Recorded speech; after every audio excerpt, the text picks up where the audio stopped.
The first time I fell in love, my best friend told me, if a guy's a player, just get a new one. I took her advice to heart. My first boyfriend wasn't exactly faithful. He had this inseparable girl minus bro always hanging around. So I found another one. My second boyfriend wasn't great either. He practically lived in bars, and his phone was a graveyard of pretty girls' numbers. So I found another one.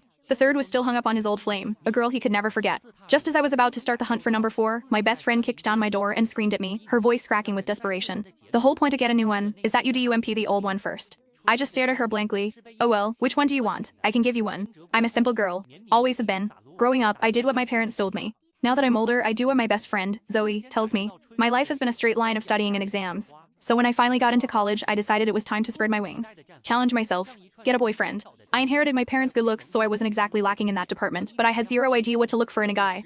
For that, I consulted the expert Zoe. She was trying on a new dress in front of the mirror, casually imparting all her wisdom. Guys are like dogs, Thea. You're too nice to them, and they don't know what to do with it. The best way to handle them is to keep them on their toes. A little pushback, then a little affection. Oh, and don't ever try to change a guy. If he's a player, just replace him. Keep replacing them until you find one you like. I sat on a small stool, dutifully taking notes and nodding thoughtfully. I sort of got it, but maybe not completely. If you're not satisfied, replace him. And so, just as I was getting ready to find my 4th replacement, my first one found me. He cornered me, his voice tight with anger. Thea, who are those two guys? Why are they telling everyone you're their girlfriend? Liam was gorgeous. That was the first rule Zoe taught me. A guy has to be hot. If he's not, you'll lose your appetite just looking at him. I took that to heart. I met Liam at freshman orientation. He was a popular senior in my major, on stage sharing his experiences. I was sitting in the front row, and I was probably the only girl there actually listening to his speech instead of just drooling over him. So, after the event, he came right up to me and asked for my number. He started texting me constantly, checking in, walking me back to my dorm after class. On weekends, he'd take me shopping off Minus campus, to the movies, out to dinner. He'd bring me bubble tea and snacks when I was stressed from studying.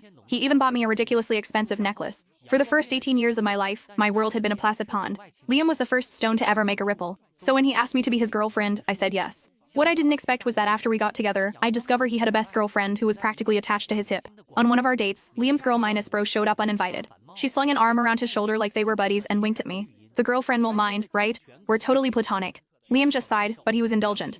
Thea's super understanding. She doesn't get hung up on stuff like this. I just smiled, watching how close they were. I remembered Zoe telling me that some things were only for a boyfriend and girlfriend. So were they a couple? What did that make me? The other woman? For our 1-month anniversary, Liam took me to an amusement park. We were having a great day, mostly because his girl minus bro, Tanya, was nowhere in sight. But as dusk fell and we headed for the Ferris wheel, she popped up like a weed. She had that same overly casual look on her face as she linked her arm through Liam's. Liam, what a coincidence, you're here too. He smiled at her. Tanya, what are you doing here? Did you come by yourself? Yup, she said, her voice tinged with something sour. You know me, I can't stand hanging out with other girls. There's so much drama, and the guys were all busy today.